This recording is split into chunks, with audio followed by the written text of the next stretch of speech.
لما دوزت 5 شهور ولا 6 شهور في المكتب وصيفطوا لي من وزاره الماليه مشروع عقده ديال العمل ديالي باش نطلع عليها وباش ندخل في مفاوضات مع وزاره الماليه حول مضمون هذا المشروع. اقسم برب العالمين انني ما قريتش الصفحه الاولى لان كانت كونطرا فيها صفحتين. مشيت مباشره للصفحه الثانيه اللي فيها سميتي وسنيتها ودرتها في لونفلوب وعطيتها للسيد اللي عاود صيفطها له. عيط لي السيد من الماليه قال لي السي ميكو واش تتخربق، حنا عاد صيفطنا لك عاد تنتذكروا شنو درتي شنو وقع. قلت له سيدي لا افاوض بلدي، لا افاوض بلدي. وتبين بعد ذلك انني من المديرين المؤسسات العموميه اللي عنده اقل راتب في المغرب، ولست نادما على ذلك لانني لن افاوض المغرب ابدا. اذا الحمد لله جميع التعبيرات الخارجيه وحتى الداخليه للطرف للبضخ لاستنزاف المال العام لاستغلال النفوذ لاستغلال موقع معين مهما كان هذا الموقع كلها الحمد لله الله تعالى قواني انني تغلبت عليها ونزلت بكاملها. النقطة الثانية اللي كانت واحد الهاجس ديالي هي ان كانت واحد ورقة الطريق، وهذا شيء لم استطع فهمه.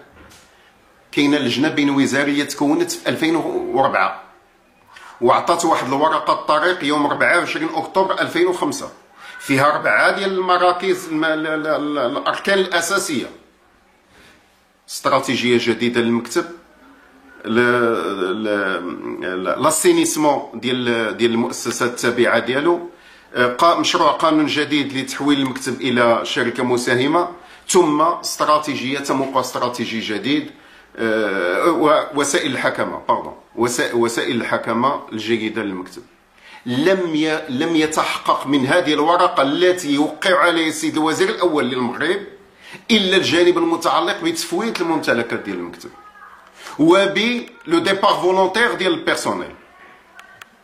هذا ما كان يؤكد لي بكل ألم على أنه الفكرة المبيتة التي كانت هو تصفية هذا المكتب وليس إعادة انطلاقه.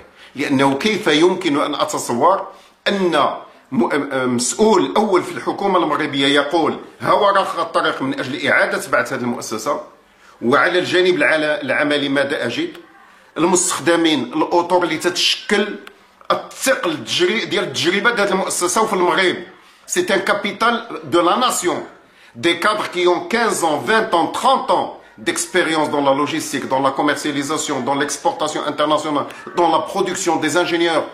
On est en train de vendre des biens publics pour les indemniser et les faire partir. كيف كان يمكن لي ان افهم هذا من دون انه باغيين يغلقوا هذه المؤسسه؟ وأنا حاربت ذلك وعاكست ذلك وأوقفت المسائل اللي تتعلق. واش تتصوروا في بالكم قالتها اللجنة وأنا أهنئها على ذلك أن المدير التجاري ديال مكتب التسويق والتصدير، هذه مؤسسة الدور ديالها هو التسويق، عطات المدير التجاري ديالها 300 ولا 400 340 ولا 350 مليون دو ديبار فولونتير باش يمشي بحاله.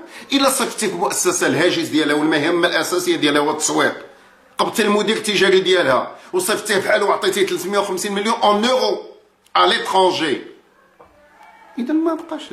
اذا انا كان خصني حتى انا ندور الساوي الثاني ونمشي بحالي.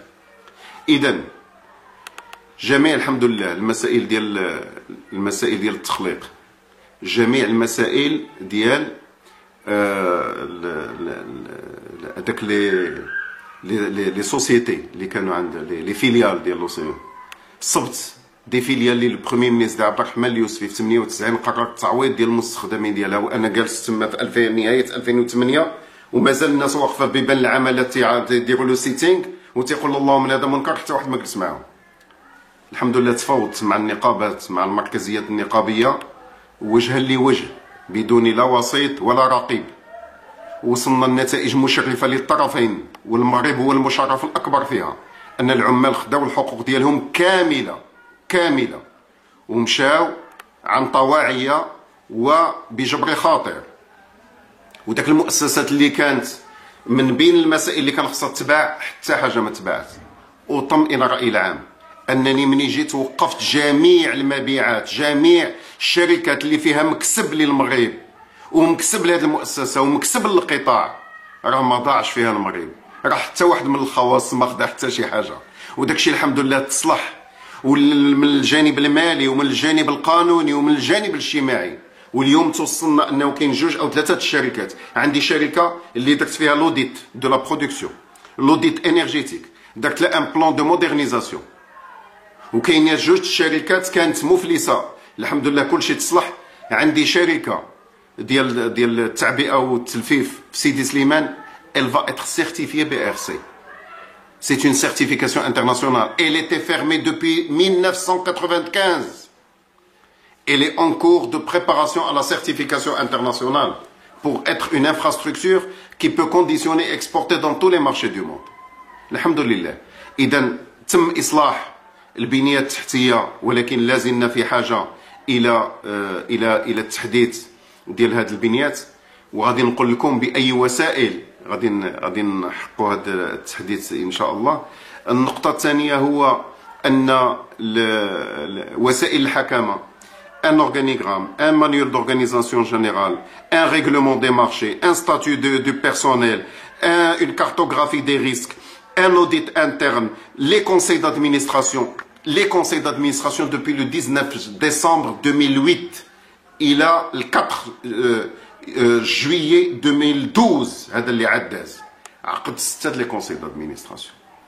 كل كونسي دادمينستراسيون في وقته وفي اوانه، كل القرارات بدون ادنى استثناء اتخذت داخل المجالس الاداريه لهذه المؤسسه في الوقت الذي وجدت لجنه تقصي الحقائق ان هذا المكتب ما انعقدوش فيه مجالس اداريه ما بين 2002 و 2008.